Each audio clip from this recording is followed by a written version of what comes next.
The regular board meeting of the River Falls Board of Education for May is called to order. This meeting has been properly notified.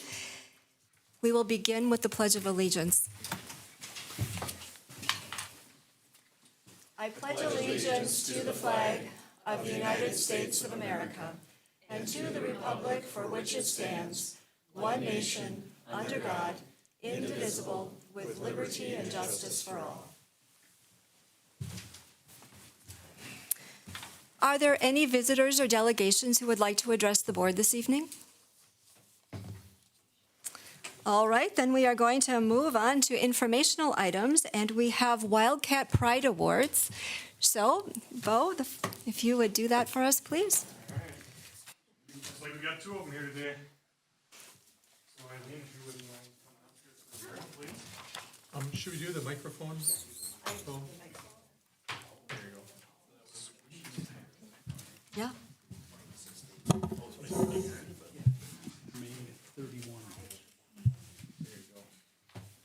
All right, this award is that better? Mm-hmm. Usually I feel like I'm pretty loud, so hopefully people can hear me. This one is being proudly presented to Eileen Brownlee. In recognition of your service to the School District of River Falls, we appreciate your legal advice over the past 11 years.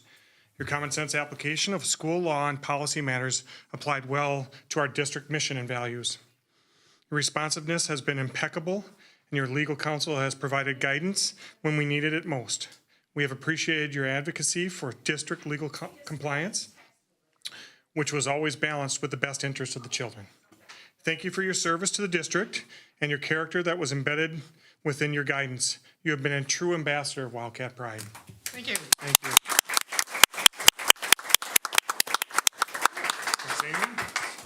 Never ask a lawyer to say it. Good point. This is my first day, so Bo, before you go on, I want to say one more thing about Eileen. So, Eileen, over the last 11 years, we've spent a fair amount of time together. As our attorney, you have provided legal context, perspective, and guidance. I am pleased to say that you have not led us astray. You've helped us to make good decisions and take appropriate actions, and we've trusted you. That's a big deal, a very, very big deal.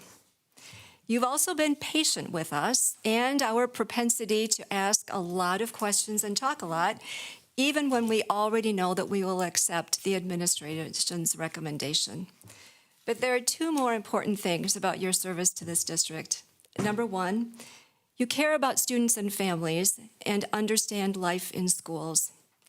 As the boards of attorney during dreaded expulsion hearings, you've made sure that we've protected students' rights, and you've helped us to find reasonable ways to give students another chance after an expulsion term. The second thing is, you answer Jamie's calls.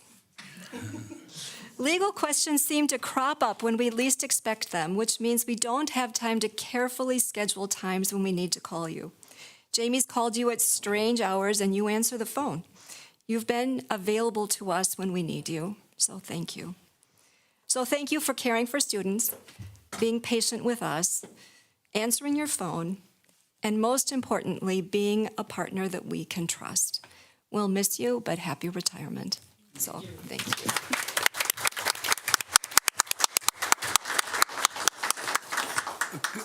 Couple words that I would like to add as well. I've worked with Eileen for 31 years, 11 here in this district, and she certainly has been a problem solver and a solution seeker, a legal advisor, helps our district, myself personally, navigate some challenging decisions along the way, and has been doing that for over 3 decades. And I know that I wouldn't be able to do my job without that kind of support. And so I thank you, Eileen. I consider you a colleague and a friend.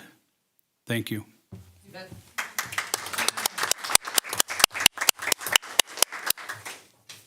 right. We have the second one. This is for Liliana Harrisman. I hope I pronounced that somewhat close. Yes. Okay, good. We would like to express our gratitude for your participation as a student representative on the school or the Board of Education. You have shown excellent student leadership during your tenure. Your hard work and dedication have been greatly appreciated.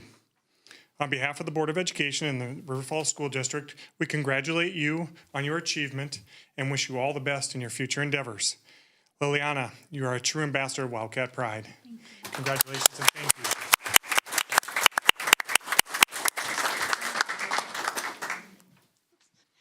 I would just like to, I can definitely speak for Annika and I. This was definitely a great experience. We learned a lot, especially as both people who are looking to go into government. So I would just like to say thank you to Mr. Lidke for giving us this opportunity. And you should make sure to take home your name plate. You never know when that might come in handy on a dorm room door or your bedroom door. You never know. So maybe you could take Annika hers too. Thank you. All right, we are going to move on to reports. And Eileen, we bid you farewell. Thank you. Drive safely. Enjoy the next journey. Is there a student report? Well, I would just like to say that we're all wrapping up for an end of a great year. I know the freshmen are excited to have completed their first year. The sophomores are looking forward to becoming upperclassmen. The juniors excited to start their senior year experience, which is filled with both great and happy moments and also sad and bittersweet moments. And as a senior, I'm definitely excited to start the next journey of our lives and continue our education and our life journey. Where are you headed? I'm going to Madison. Well, good for you. All right, so we will move on to administrative goals, and we have SMART goals for Greenwood and Montessori.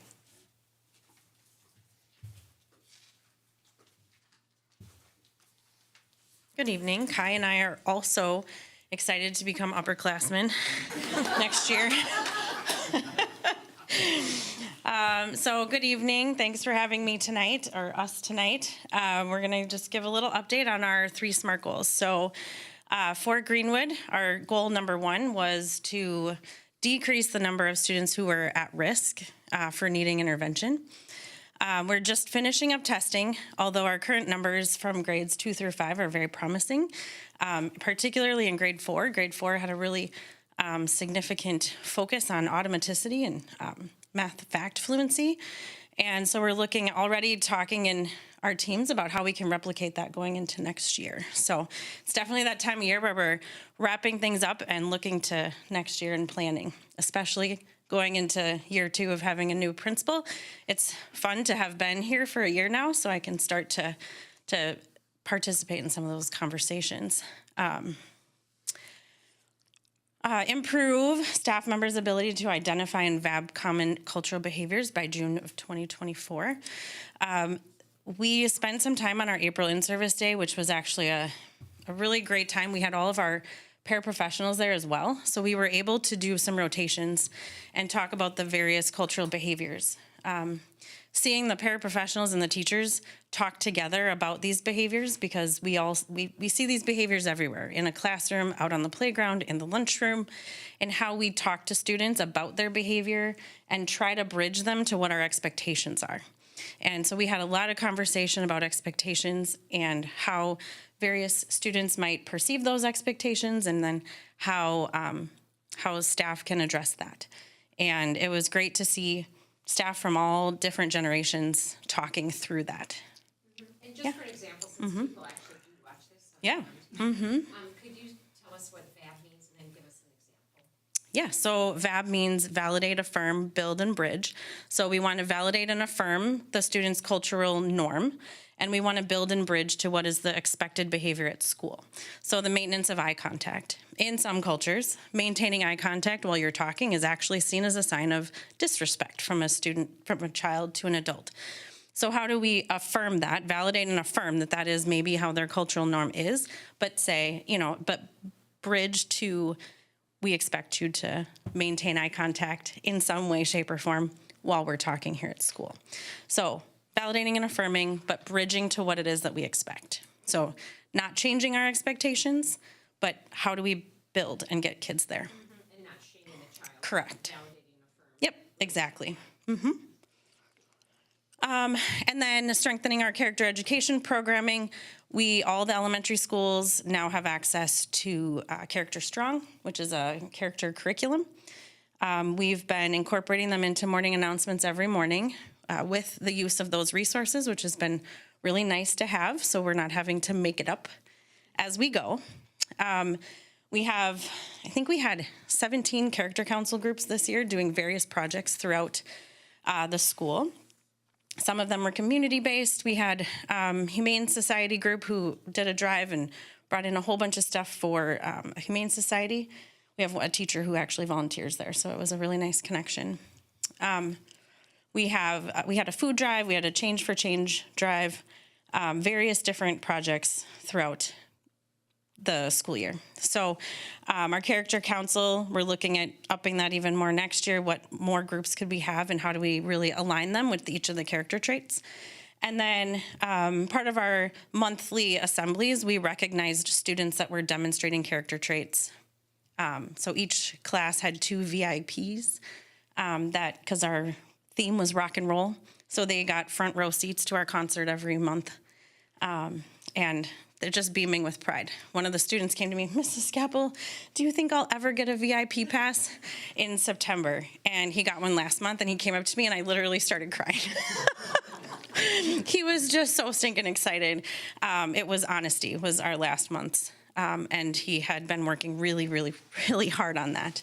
And so it's just fun to see those instances where it really individually impacts kids. But as a whole, keeping the conversation going.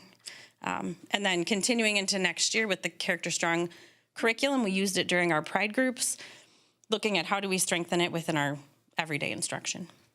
So if there's no questions, I'll pass it on to Kai. Thank you. Hi, I'm Kai Rogers, just for new people. I'm the principal at the Montessori School. Just finishing up year number 1 and feeling really positive about that. I've learned a lot, and I think we're in a really good place, kind of starting to getting our heads around next year. So our goals are a little bit different. So first one kind of surrounds about Montessori Peace Education, which is very similar to all of the things that the district does. We just kind of do it in our own little bit of a tweak of a way to make it relevant for our teachers and students. So using the Mind Up curriculum out of Columbia University, the Virtues Project, No Place for Hate, which we have a team at our school, which is the 3rd one in Wisconsin. It's sponsored by the Anti-Defamation League. And Montessori Peace Education in general, which is part of the training that all of our teachers have gone through. So we have spent a lot of time on this year. So we've done, since our last update, we've done a Grace and Courtesy refresher course for our staff, which basically your grace are your words and your courtesy is your body, and kind of making sure it's just basic social skills practice for students, and doing that in a really non-shaming way, and giving students the chance to practice those skills in a very neutral setting, where they're not put on the spot, so that as you practice those skills, then when you actually have those happen in real life, it's a lot easier because you already have that solid foundation.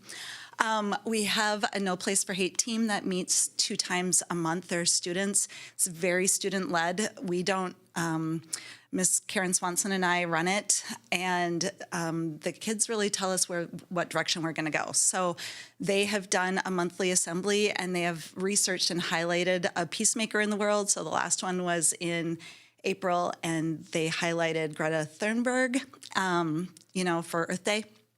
And so that was really cool, and talked a lot about her.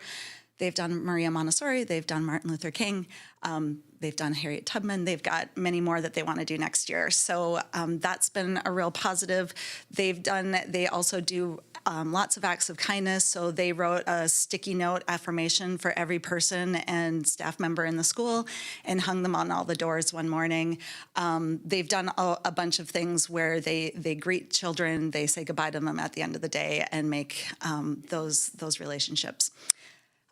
We also are working on cross-class activities such as book buddies and nature walks and that sort of thing to kind of have older students modeling for younger students and building those relationships throughout the school.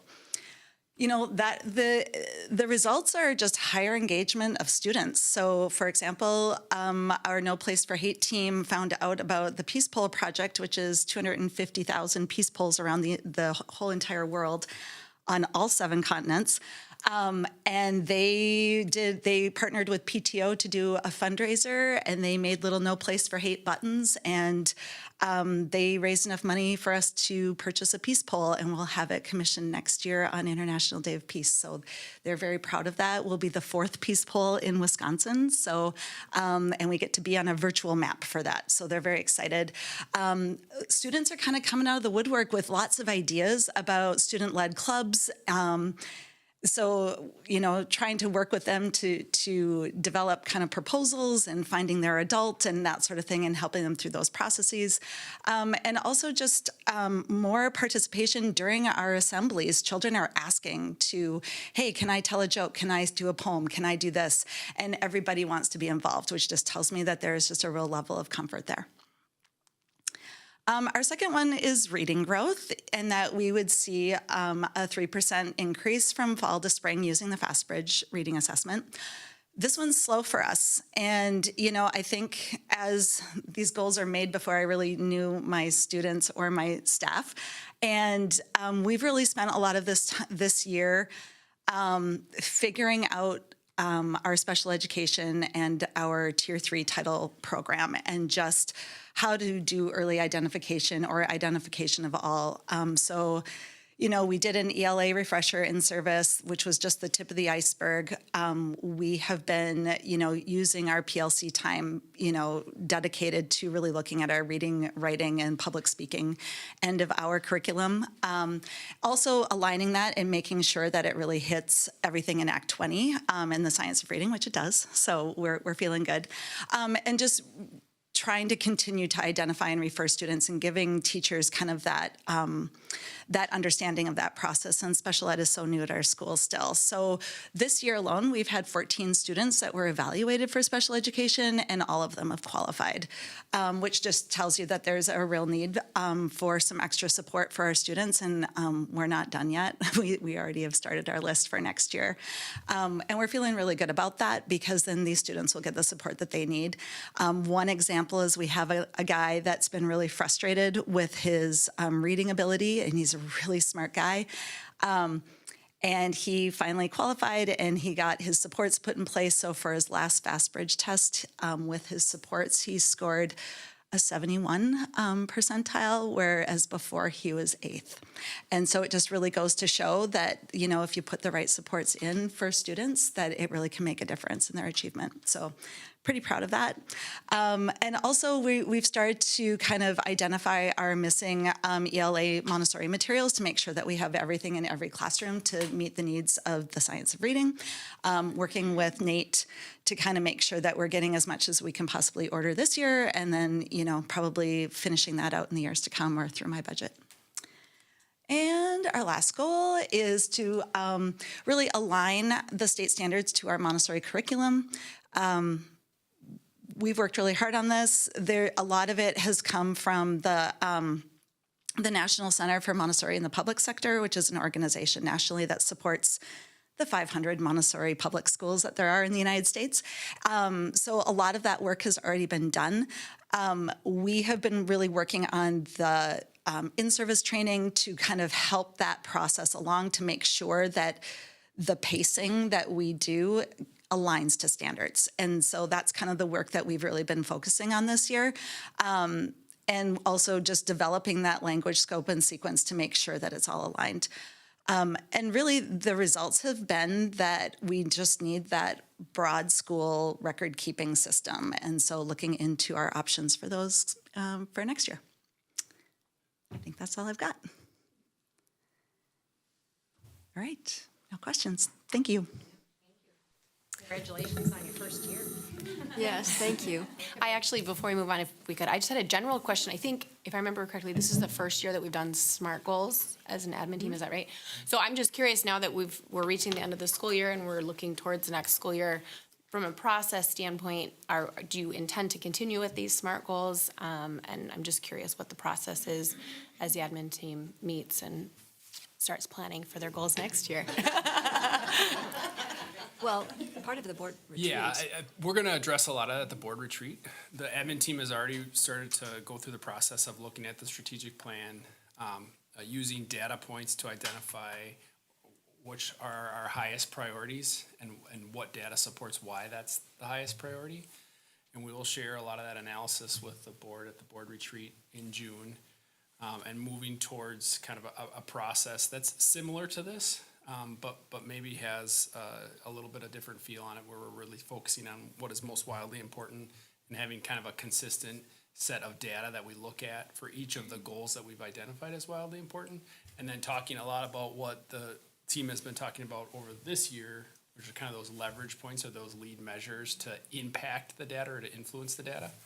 And so you will see some of that same thing happen in each month, but so it'll be very similar, but we're hopefully rooting ourselves in a little bit of data to identify what those goals are. I'll add to that maybe probably was a week ago at Ed Program, we talked a little bit about this, and I had shared the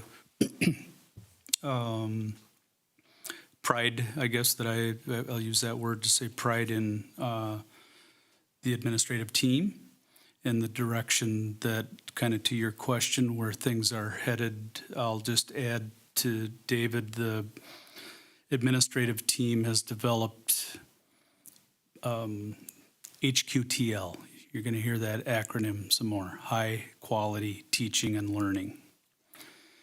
And what are some of the things that we look for if we were to visit a classroom? What does high quality teaching and learning look like based on what the research tells us really works?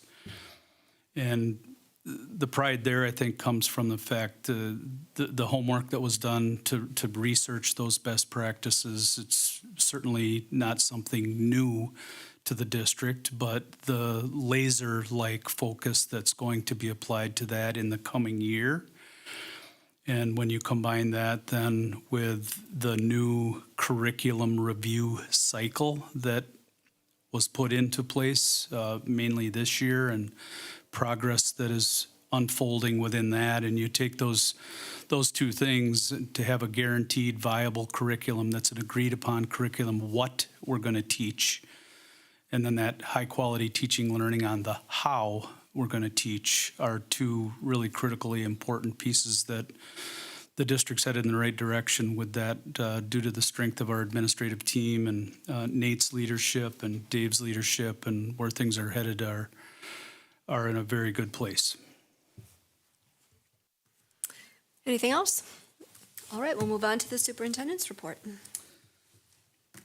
A quick update on where we're at with, we have a committee called the Design and Planning Team. It's essentially the architect, construction management firm, members of the admin team, Mike Miller, looking at a couple of, I guess, three things to highlight for you. One is the multi-purpose space at the high school.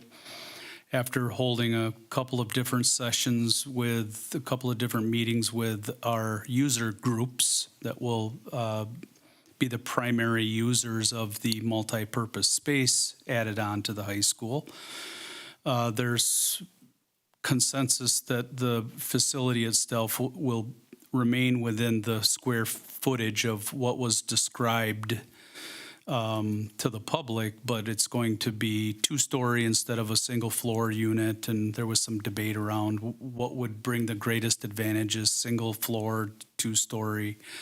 Had to stay within budget, obviously. Can't exceed what we had asked voters to support with that referendum question, but widespread consensus and support. There will be some greater advantages with two-story. And so we're excited to get on with the specific design details with that. Transportation Center was a second big ticket item included in that second referendum question.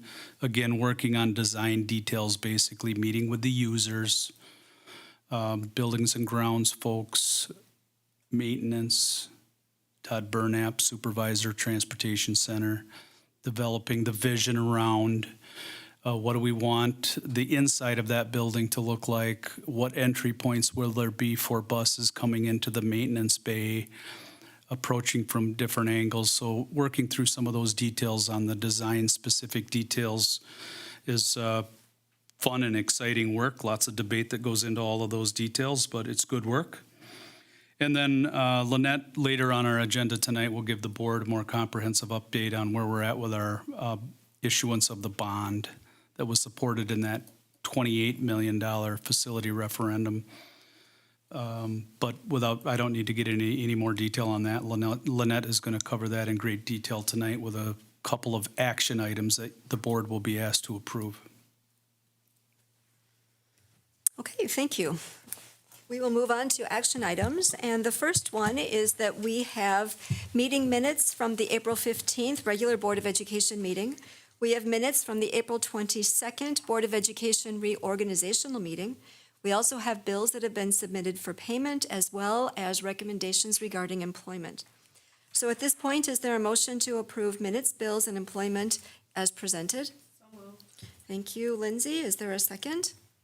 Second. Thank you, Monica. Any questions or comments? All those in favor? Aye. Opposed? The motion is carried. All right, we will turn to Ellen for a summary of the Educational Program Committee. Thank you, Stacy. The Ed Programs Committee met on Monday, May 6th, here in the district office, and had a pretty robust agenda and good conversations. First off, we had an update from Lisa Goyle, high school assistant principal, about the professional learning communities in the high school. The high school has been the sort of the last group of teachers that we've been able to develop time for them to work more collaboratively and in these professional learning communities. And is it the last one? No. Yeah, we did it. Elementary, middle school, high school, so it's the last one, yeah. And we learned a lot about that, the updates on it, effectiveness. We just know that teacher collaboration is so important. So we're glad that that's working and moving forward. Mark gave us a report on a pupil non-discrimination report, which is correct me, Mark, it's a federal report that we have to do every 5 years. Okay, and it's been a little bit more than 5 years since we've done this one. You're new to the district. We had COVID in there. So this was a good review, and there's a lot of material in there, and it's good, I think, for anybody who hasn't really dug into it. That report is there, and it's got some very good stuff in it. Stuff we can learn from, stuff that will guide us, I think, going forward. So I think it was valuable for us. I think Mark did a very good job of putting that together, and it was worth the wait to get that. So appreciate that going forward. We don't have to take any action on it. But We will. It's C. It's just the C. Oh, that's, action. okay. Yep. No action in this, right? It's just a little bit later. Okay, thank you. And then we did act on a proposal that Kit Lidke brought us from the high school, and Kim Bruzewitz, one of the counselors there. There are 2 new programs that the legislature has passed in Wisconsin called the Wisconsin Guarantee and Direct Admit. These are 2 pieces of legislation that relate to the admission of students into the Universities of Wisconsin campuses. And there's a little bit of difference between the 2. She explained the 2, but one of them requires us to develop a system of identifying students who might be in the top 5% and the top 10% of their graduating class.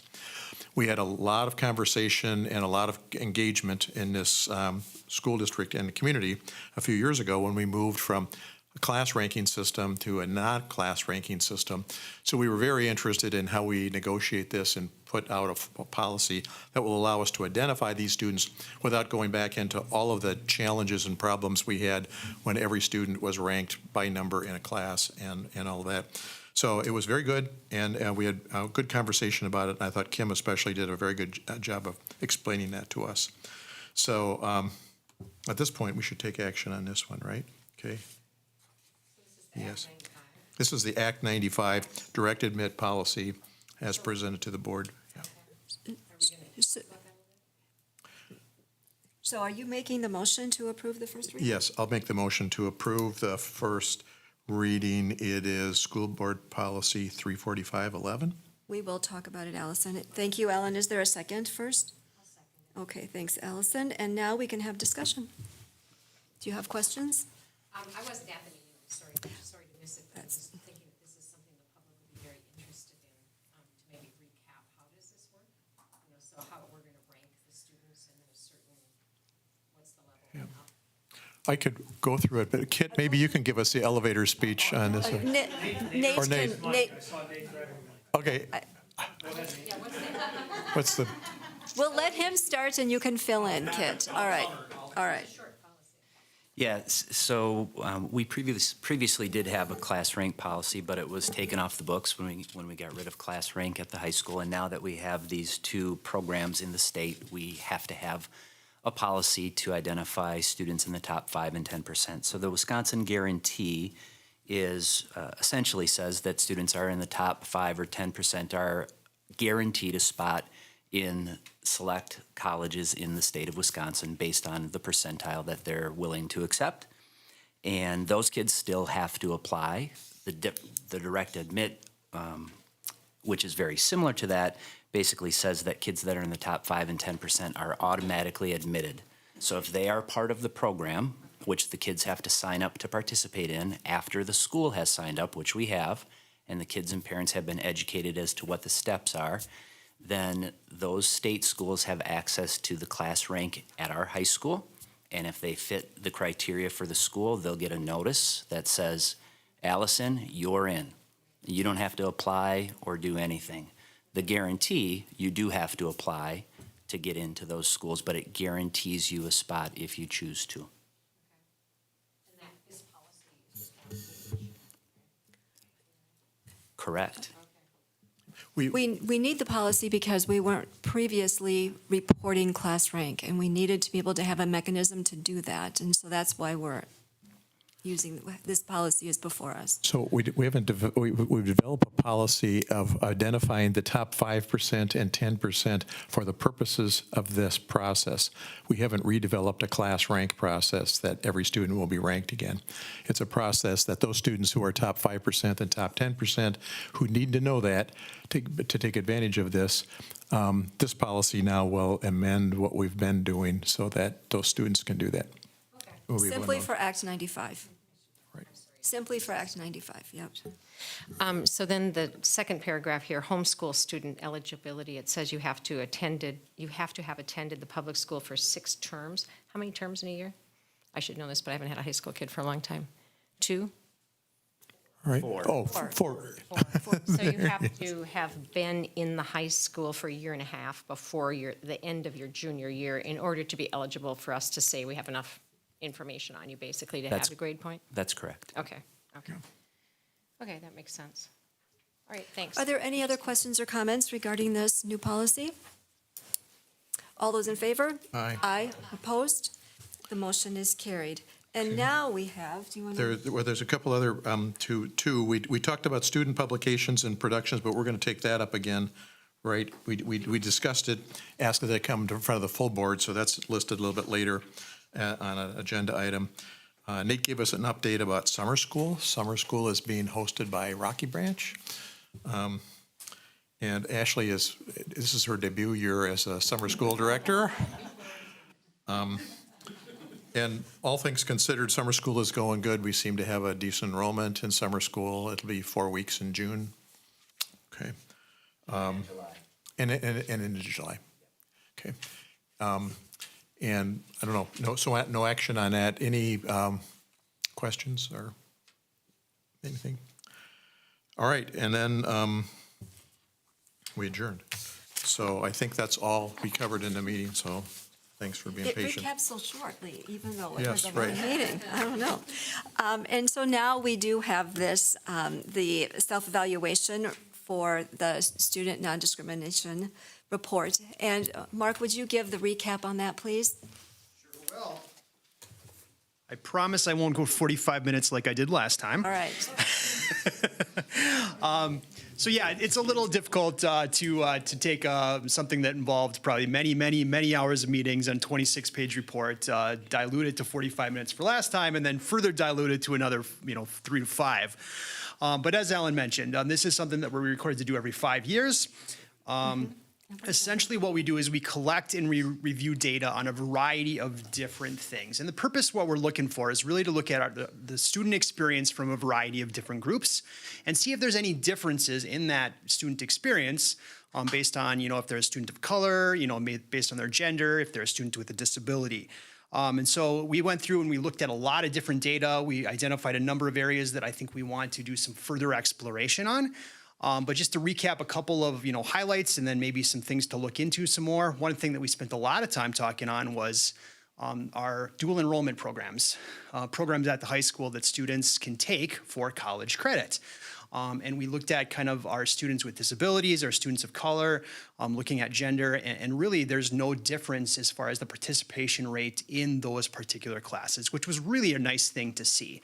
We did see a difference in participation rates when it came to AP classes, but when it came to those dual enrollment classes, those were classes that all of our students were taking advantage of. We did look at some other things that we just identified as areas that we really do need to look into a little bit further. Student perceptions around discipline was one of those things that we need to do some more exploration on, because some of our students of color are identifying that maybe they're feeling a little bit different about some of those disciplinary practices. So that was another thing. We looked briefly at kind of athletics. Lindsay, I did look into a little bit more information on that as far as activities. You're right. I think female students are participating in activities at a higher rate than our males. I think 56 to 44. So again, kind of balances out what we talked about a little earlier. So again, this is not a one and done issue. This report will be available for the public and anyone who wants to look it over to look it over. And we definitely welcome ongoing conversation about ideas that we can have to make this better. The other nice thing about this is this now provides kind of a baseline for us for the next time we do this report. And we've talked already about doing some additional surveys in between the 5-year mark to get kind of a more frequent touch point. So again, things that we're going to continue to work on and continue to try to improve our practices. That's it in a Done. nutshell. Thank you. All right. At this point, we need to take a motion acknowledging that we have read this self-evaluation report and that we understand the process. So is there a motion, please? So moved. Thank you, Ellen. Is there a second? Monica? All right. Okay. Any further questions or comments?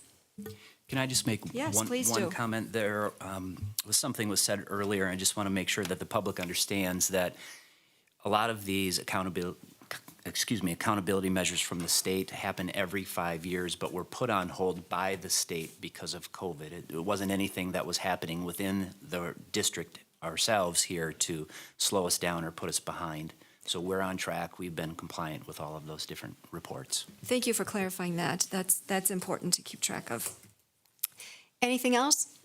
All those in favor? Aye. Opposed? The motion is carried. All right, we have a first reading of a new school board policy in front of us. Or it's actually a revised school board policy, I should say. And we have two numbers, but I'm pointing out that 372 is the actual number. We're just going to scratch. I'm not sure why we have the extra numbers, but it is 372. And this is regarding student publications and productions. So we had conversation about this. At the board's request, administration went back and made a slight adjustment to make sure that actually it wasn't too restrictive of principles. And so we're talking about public presentations. And so I think that makes this a much clearer policy that targets what we want it to target and doesn't get in the way of things that it doesn't need to impact. So is there a motion to approve the first reading of revised school board policy 372 related to student publications and productions? Thank you, Lindsay. Is there a second? Thank you, Allison. Questions or comments, any clarification? All those in favor? Aye. Opposed, the motion is carried. Thank you for working on that, folks, and making that adjustment. Mike, I will turn to you for an update about finance and facilities. All right, thank you. We met last Monday. Our agenda items, excuse me, our first agenda item that we talked about was our food service pricing. And once a year, we do an analysis of our pricing and adjust those as needed. The last few years, through COVID, it was government, the federal government paid for the lunches, and then last year, we kept the food price the same. We didn't increase the prices from pre-COVID. This year, we are looking to increase most of our meals by 10 cents. Our milk prices will stay the same. So we discussed that and approved that, or we will tonight. We went through our budget, our monthly budget update. Everything's tracking. We're coming to the end of our budget of our fiscal year, which ends June 30th. So everything's tracking along. Expenses and revenues are right where we expect them to be, and everything looks good. That will come in right on budget. So it looks good there. Jamie talked about the design and planning team update, which again we're focusing on right now is the high school, the public multi-purpose, that's the word I'm looking for, the multi-purpose space, and then we're also looking at the bus garage and kind of how that's going to be laid out and what that's going to look like. Keeping in mind too that at some point we'll be probably adding bus corrals and those kinds of things in the future, so we want to make sure that any decisions we make today, we have the future in mind as well. So we did that, and then we also discussed the financing around the referendum money, and we're going to get into that in more detail tonight regarding the $28 million debt issue and investment plan.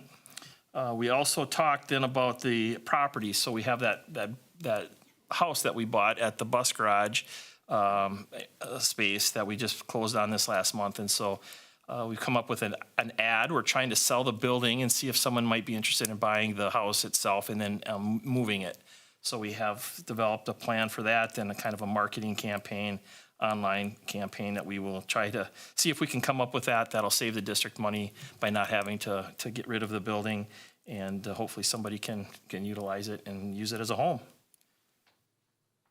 Exactly. So we have two things that we need to, action items out of that. We need to approve the food service meal prices for 24, 25, and I'll make that motion. Thanks, Mike. Is there a second? Second. Thanks, Bo. Questions or comments? I actually just have one comment. During, when Pat Knox was here, and we all got to taste some samples, but we also had a couple partners from Baird and PMA here that night, and they sit through a lot of different board meetings. And the feedback was, from one of our guests, was, I have never seen a food service presentation start with the mental health of children. And that was how he started it. And he was just really impressed that our food service department is, keeping that in mind as they're providing services for our kids. So that was pretty cool. Yeah, it was. All right, any questions about the changes in the prices for food? Milk is staying the same, but there's a modest change for the meals. We have a motion that's been moved and seconded. All those in favor? Aye. Opposed? The motion is carried. Stacy, I'll make a motion then to approve the sale disposal plan for the house at the bus garage property. Thank you. Is there a second? Thank you, Lindsay. Questions or comments?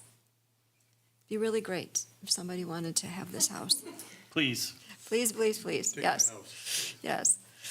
All those in favor? Aye. Opposed? The motion is carried. Now we need to pass a resolution about our general obligation bonds, and I'm going to turn it right over to Lynette initially to give us some background, and then I'll take a motion. Yeah, Jamie threw me off a little bit because he said great detail, and that wasn't exactly my plan tonight, since we spent Monday night in great detail. But we'll hit some of the highlights. I just start out, we've got some really positive news, and the district leadership over the course of many years, has really made some sound financial decisions to get us where we are in a position to secure new debt in a really good position. Our team has worked really hard to initially provide a really conservative estimate when we were communicating the referendum, and we are happy to say that we underpromised and we've overachieved, and that's one of Jamie's phrases, so we certainly like to do that.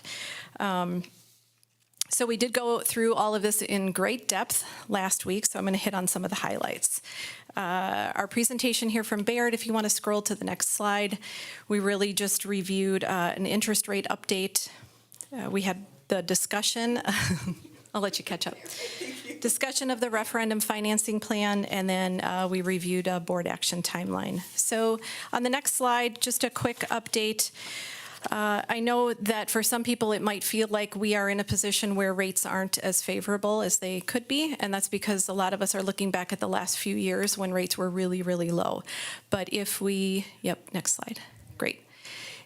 This is a snapshot basically going back 30 years, and the dotted line shows where the average is over those 30 years, and that's right about where things are at right now. So in the grand scheme of things, the interest rates right now for debt are at or even a little slightly below average. So we're in a good spot.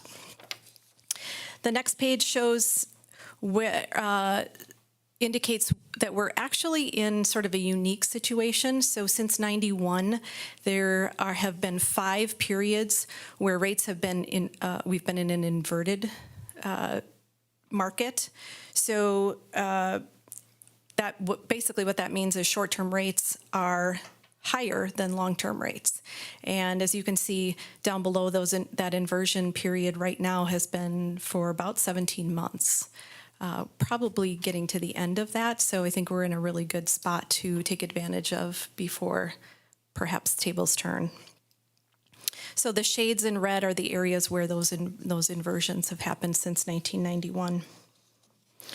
And really what that means is that we have the ability to earn on our investments higher than what we're borrowing at. So that's really what that means. So next slide, some of the things that we've considered as we have discussed our financing plan. Our goal, we want to meet, and as I mentioned, we will exceed the tax rate impact that we communicated throughout the referendum, leading up to the referendum. We had communicated a total impact over 3 years of the 77.5 cents. So we want to, of course, minimize our interest costs, our rate risk, and we want to maximize our interest earnings, and we're in a position to do that, all of those. So with that, the district went through a bond rating process, pretty much required every time you issue debt, and we maintained our AA rating, which is really good. And let's see, what did I do with my notes here? I just wanted to discuss some of, sorry, please hold. It's fine. What did I do with it? Shoot. So oftentimes when you go into the bond rating process and you're issuing new debt, maintaining that debt rating can be a challenge. So unless you have some other really positive things going on, it's possible that you might, but that's one of sort of the negatives that can be counted against you in your updated bond rating. But because we have such strong other things going on for the district, and listed in our bond rating opinion was we have a strong fund balance and fund balance policy that we adhere to. We have, in the past 5 years, had surpluses where we've added to that fund balance. We have a robust projection model that we're using, looking out the 5 years and using historical data. So all of those things were favorable for us in order to keep our AA bond rating.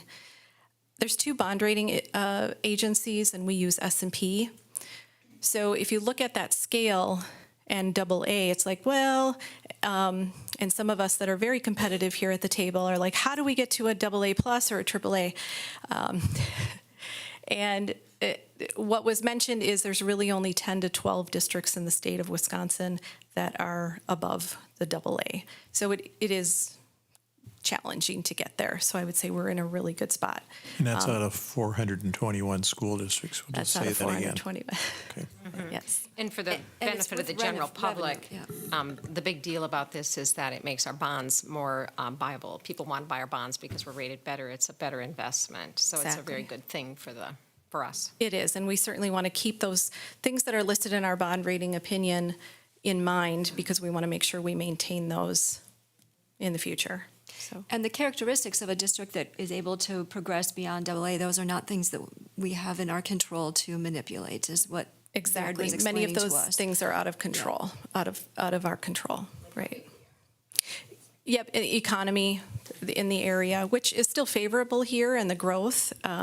But if we look at like a Mequon Thiensville, who I believe is AA plus, their property values and their economic growth and everything there is higher. So they have that going for them.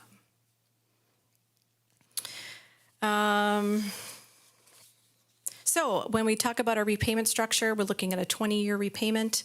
That's essentially the maximum amount for any debt issue or bond issue. And what we wanted to do and what we've done is created a debt service reduction in the year 2030. So to build in a little bit of wiggle room, depending on what might be happening at that year if the district needs to go out for additional debt. So trying to look for towards the future and create some flexibility with our debt structure. We issued general obligation promissory notes, and we want to begin investing those funds early, and we'll kind of get to a little bit of the investment portion of that. And one of the things that our underwriters can do is also request local bank involvement. So if any of our local banks are interested in buying our bonds, they will reach out to our local banks and offer that up as well. One of the assumptions that we're using for property valuation is 2%. If you recall, when we were doing the referendum information, we were using a 5 and then a 4 and a 3 and dropping down and maintaining a 3. What that really means is by using the 2, that the impact is actually higher than what it would be if we were using the 5. So it's if we were to plug back in the 5, the 3, the 5, 4, 3, the impact on the mill rate would actually be less than what we have here tonight. So just that's the only thing that's going to. So it's another example of under-promising and Yes. over-delivering. Exactly. And it's really very conservative, especially if you look back at where our property value increases have been historically over the last 10 years. So then we get to the page with a whole lot of numbers, and I don't want to spend too much time on this because it's even really small print, but on the left, it has our existing debt in that third column. So those are our scheduled debt payments for what we currently have. And then the next column is our operational referendum and kind of how that comes on. Now, it's important to note that that's not new debt, but it's impactful in how we were communicating what both questions, how that was going to affect our mill rate and our levy. So we have that modeled here so that we can see the full impact of both the operating referendum and the new $28 million debt. So in the middle, that section is the hypothetical new debt issue and the principal and interest payments for that. A lot of us love to look at what is that interest rate, and right here it's showing a 4.36. If you go back to months ago, 6 months ago, we were using a 5.25. Again, under-promising, over-delivering, and we do that because the last position we ever want to be in is to come back to the community and say, hey, remember when we asked you to vote yes for this impact? It's actually going to be more than that. So we want to be very conservative with those numbers, and so that's where we are. And the market has helped us with that. And what might cause that are things beyond our control. So it isn't like we just inflated it so that we can tell them later it's going to be lower. Good point. It's because we're trying to protect ourselves from the market gyrations and bonds and all of that in the economy, because it could very easily have been the worst-case scenario, and what we're finding is it's coming out to be the best-case scenario, which is what we hoped for. But because it happened, it doesn't necessarily mean we made it happen, or that we could have assumed it was going to happen. We just, Good point. because we're a well-managed district and we got a good bond rating, we're able to get good interest rates and good investors in our bonds. Exactly. Yeah.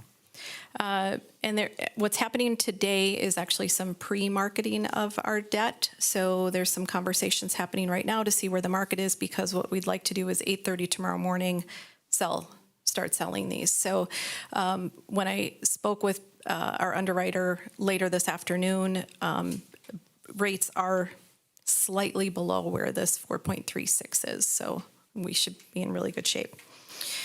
So then if you look to the column that has sort of the grayed out box, if you can read this, you'll see that from the darker grayed out shade to the lower section of grade, that's where we've built in that step down of our debt payments. So we'll see a visual of that on the next page, but that's the $1.4 million reduction in our debt service in 2030.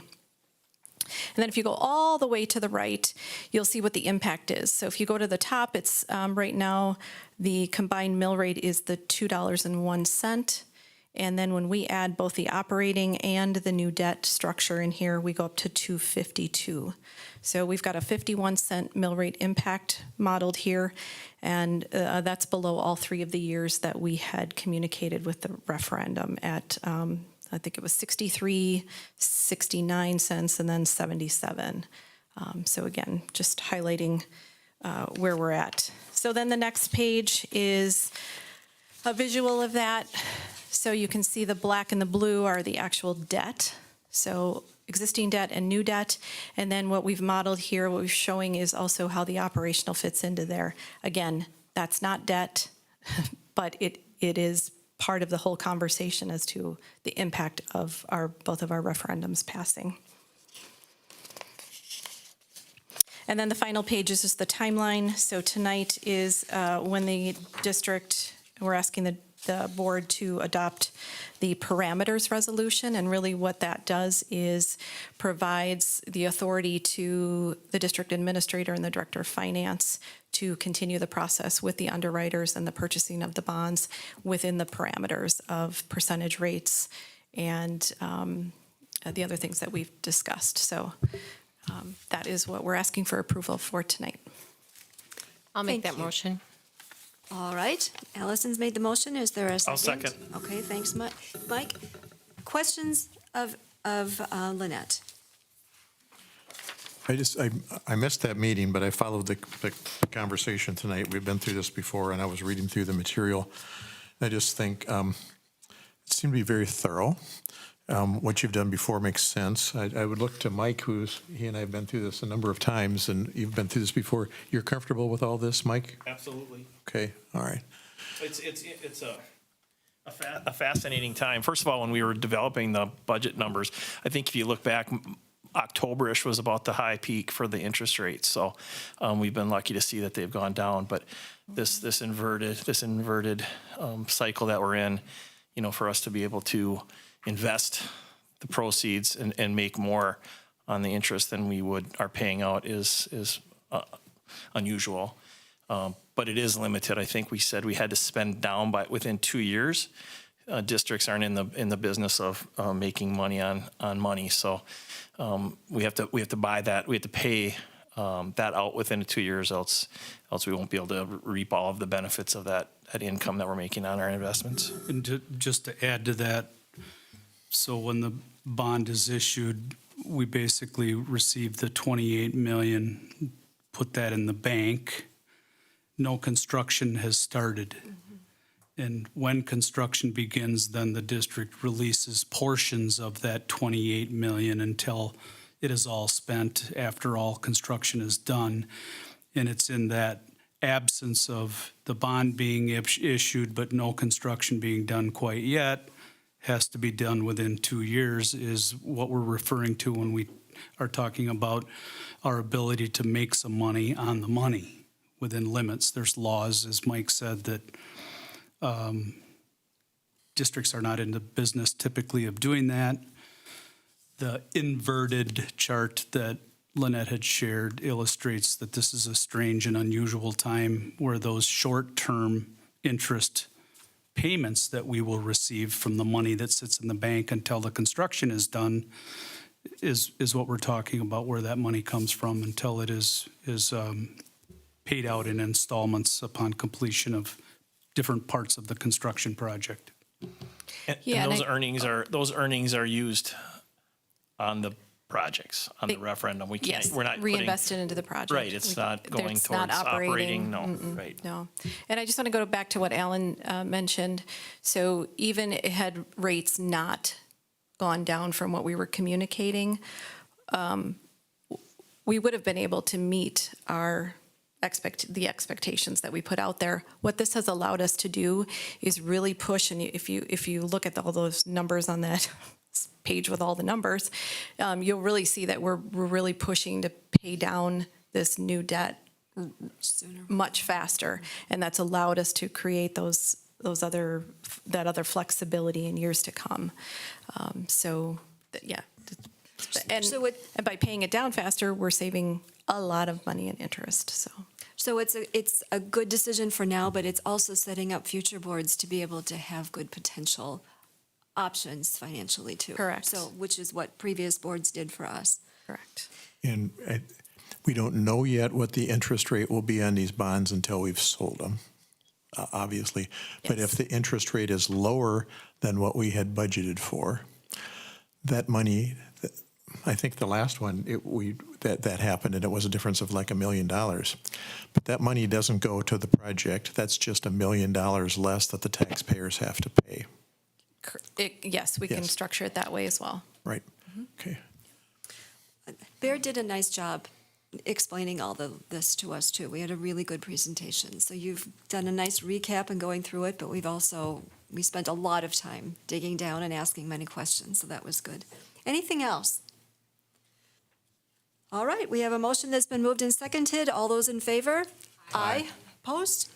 The motion is carried. You can sell those at 8:30 tomorrow morning. Okay. All right. We think we have to do G, though, in order to be able to let you do that. So why don't you talk about G, and then we'll take that motion. Yeah, so this is about the investing of those funds. Josh Barbian from PMA was here last Monday and discussed what happens when if we joined WISC, which is the Wisconsin Investment Series Cooperative. There's about 300 school districts in the state that are part of that cooperative, and it allows us to access their large investment portfolio, really is what it is. And I mentioned that our underwriter can reach out to local banks for buying our bonds. PMA can also reach out to local banks if they would like to take our investments of those as well. So they'll be doing that. So we have an opportunity to partner with some of our local banks on both sides of this debt issue. As Jamie mentioned, and as kind of alluded to earlier, we are in a pretty good interest rate environment for the investments, and there are limitations on that, but we're looking at perhaps earning about $1 million on the investment of our bonds over the next couple of years. So the other thing that PMA will help us do is track those investment earnings to make sure that if and when we meet the maximum, that we're doing the correct reporting of that. They also provide some really nice monthly reporting as we start to spend down those funds and which projects are being funded.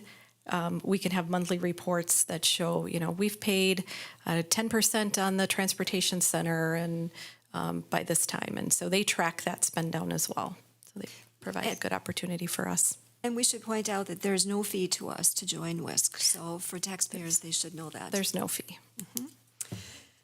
Okay, is there a motion to approve a resolution authorizing entrance into an intergovernmental cooperative agreement, WISC, and authorizing participation in the service program of programs of the fund? So moved. Was that you, Allison? Yep. Okay. Is there a second? Second. Thank you, Bo. Questions or comments? All those in favor? Aye. Aye. Opposed? The motion is carried. All right. The The Personnel Committee met on May 13th, and we had quite a number of things to do. At this point, I will summarize them, and then I'll give a few more details as we get into the recommended actions. Or Dave might have some comments too. So we received a certified staffing update. This is the time of the year when there are many of those things to keep track of. We also reviewed the River Falls for Children Coordinator job description. That's one of our responsibilities, is to make sure that that's up to date. We approved letters for support staff, telling them that they will continue to have employment in our district. That's also a legal responsibility that we have on an annual basis. We also then discussed our financial offers for our teachers, our support staff, and our bus drivers. And as I said, I'll get into the details when we get to that point. We considered some adjustments to the summer school handbook, not very many, pretty modest. And we also then reviewed a series of job descriptions related to our IT department. And then those are before us tonight for approval. And then we went into closed session and we discussed administrator and supervisor contracts. So it was a full agenda. And as a result of that agenda, there are a number of recommended actions. And I'm going to take each one of these individually. So first of all, the revised RF4C coordinator job description.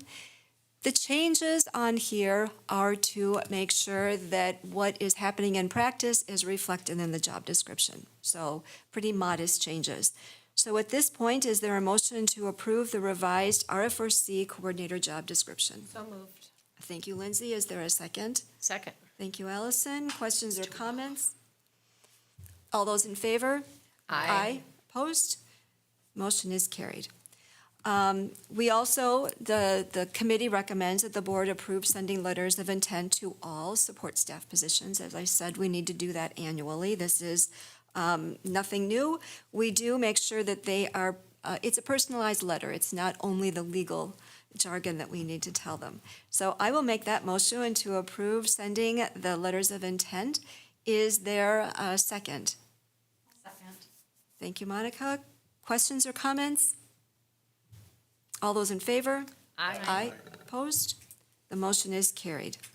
Then we have a series of contract approvals. And so the 2024-25 support staff salary schedule, to make sure that I have this right, it will be a 4.12% increase per cell, with the top being 4.75. I got it. Is there a motion to approve the support staff salary schedule? So moved. Thank you, Allison. Is there a second? Second. Thank you, Lindsay. Questions or comments? All those in favor? Aye. Aye. Opposed? Motion is carried. You are going to see pretty consistent numbers as we outline the increases. I make a motion to approve the 2024-25 bus driver collective bargaining agreement, or our drivers. I guess they're not all exactly buses. That one is also going to be a 4.12% increase per cell. Is there a motion? And the 4.75 at the top, so it's completely consistent there. Is there a motion? So moved. Thank you, Monica. Is there a second? Second. Thanks, Bo. Questions or comments? All those in favor? Aye. Opposed? The motion is carried. Then we also have the 2024-25 teacher collective bargaining agreement, and this adjustment is a 4.12% per cell increase in the ladder, the salary ladder.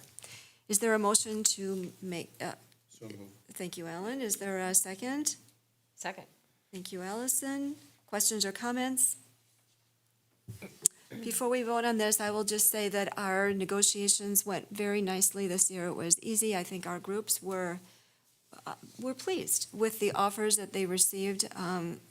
It's really great to have a collegial relationship with our union folks, and the fact that support staff, which are not represented by a union, have consistent increases as well.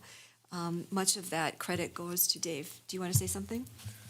I'd just add that we wouldn't have been able to do that without yeah. the passing of the operational referendum. So it does reflect a key priority in the operational referendum, and this is just our opportunity to complete that. for next year. And we also aren't laying off people, as some of our neighbors are in the unfortunate position of needing to do. We have a motion that's been moved and seconded. All those in favor? Aye. Opposed? The motion is carried. Is there a motion to approve employee handbook updates pertaining to 2024 summer school? The changes you'll be able to see are quite modest. I think the most significant one relates to language regarding being absent for summer school. Anything else we want to highlight on that? Yeah, we made the rates the same. So there was a grandfathered rate and a introductory rate, and we've just now, every teacher will have the same rate for summer school. Rate of pay for their time, which also includes an hour of prep. Is there a motion to approve that? So moved. Thank you, Lindsay. A second? Second. Thanks, Bo. Questions, comments? All those in favor? Aye. Opposed? Motion carried. All right, then we had a series of adjustments to job descriptions. All of these were to be able to keep track of, I'm thinking I know exactly what that is. Yep. Yep. So I'm going to amend that was a 6 to Yes, for the 0 record, vote, I'm and we abstaining on the teacher. I can't always hear if it's 6 or 7, so I'm going to note that there was one abstention. Thank you. On the teacher. Thank you. So the job descriptions are the computer workstation technician, software and staff development facilitator, and the supervisor for IT, the job descriptions. It's to make sure that, once again, the job descriptions match reality. So is there a motion to approve that series of job description changes? So moved. Thanks, Allison. A second? Second. Thanks, Mike. Questions or comments? All those in favor? Aye. Aye. Opposed? The motion is carried. All right, we also have before us the 2024-25 supervisor contracts. As the agenda indicates, that will be a 4.24% salary increase. Is there a motion? So moved. Thanks, Lindsay. A second? Second. Thanks, Bo. Questions or comments? All those in favor? Aye. Opposed? The motion is carried at 7-0. And then we also have 2024-25 administrator contracts, and the recommendation is that the average salary increase be 4% for that group. I want to point out that this group has not received very significant increases, certainly last year, if not the year before as well. So it's important to do this so that we do not fall too far behind in terms of market comparables. Is there a motion, please? Thanks, Second. Ellen.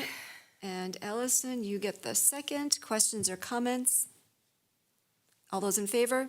Aye. Opposed? The motion is carried. Okay, so we also have some first readings. Everybody has to keep track of the fact that we are going to be doing significant policy work for quite a while. So these are easy. These are pretty easy, I think. These adjustments are really, they're no substantive changes. They're simply some adjustments to make sure that the policy keeps up with our current practice. A few word changes here and there. I will point out that in policy 130, there is a reference to board governance, which we've added because that is our practice. All right. So at this point, I would like a motion. I think we can approve all of these 100s in one motion. So is there a motion, please?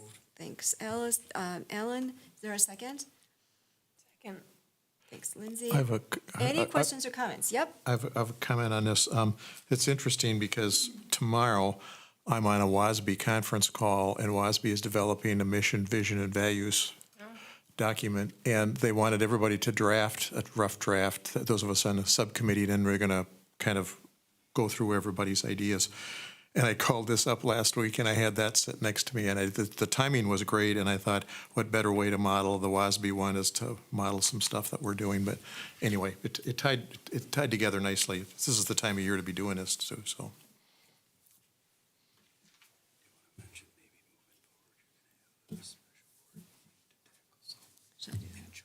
Okay. So one of the things that Jamie and David and I talked about earlier today is going forward every so often, maybe on a fourth Monday, having some extra board meetings that are simply devoted to policy work, where we will be able to do this in chunks. Sounds I'm sure really that'll be fun. awfully fun. Hello?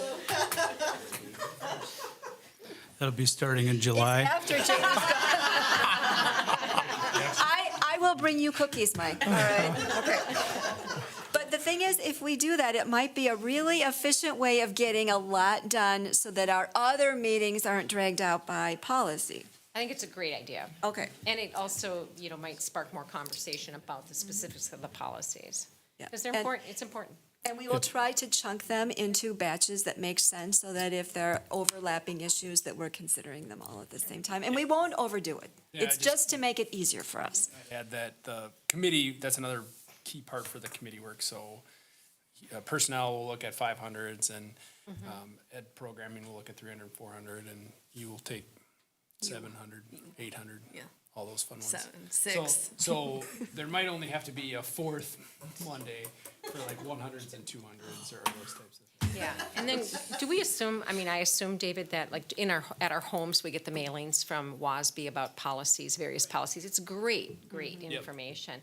As we go through these policies, we're cross-referencing with what WASB would be Yep, we have the recommended policy language, resource. considering it. Yep, So we're exactly. getting, Yep, so the goal is to really review every one of the policies. And so we already have an attorney at WASB looking at every one of our policies. And they've handed to us their recommended revisions for the 100s and the 200s. Soon to drop will be the 300s and so on. And there will be a sequential order to that. And, we were hoping, to be honest, to be a little bit farther along with some of it this year, and it just didn't happen. But it's a good thing to do yeah. periodically, to go through every single policy. And it's a great orientation for new board members, too. And I would say we're going through it in a way that's representative of how you probably should do it. Some districts have a service, and that service offers like here's all the policies that you should have. Do you want to just approve them all? And that's easy, right? But then you really haven't done the work of having a conversation if it it complies to state law, but then also does it represent our values as a district? And So having this is- them, incrementally on Right. an agenda that the public can then Yep. easily, people who track that can also.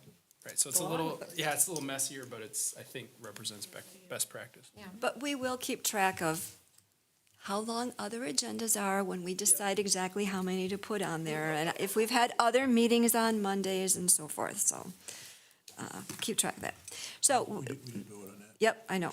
So we have a motion that's been moved and seconded. Any further discussion on that? All those in favor? Aye. Opposed? The motion is carried. All right, we also have a second reading of a revised policy. We actually approved the first reading in March, and now it's time for us to approve the second reading. So it's regarding professional staff time schedules and job sharing. They were very straightforward, and this is the second reading, so is there a motion to approve them? Thank you, Alan. Is there a second? Second. Thanks, Bo. Questions or comments? All those in favor? Aye. Opposed? The motion is carried. All right, do we have any proposed or suggested items for future agendas? Policy review. Policy review. At every meet, when Mike is going to be able to be here. Every time Mike can be here. Okay. Every other.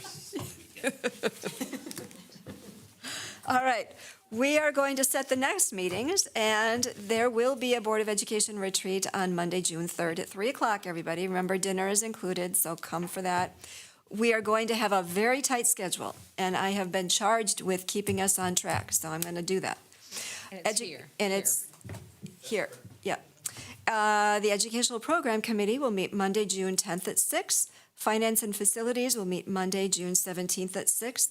Personnel will meet Monday, June 17th at 7, or immediately following Finance and Facilities. And I want to confirm that the members of Personnel are able to come that day.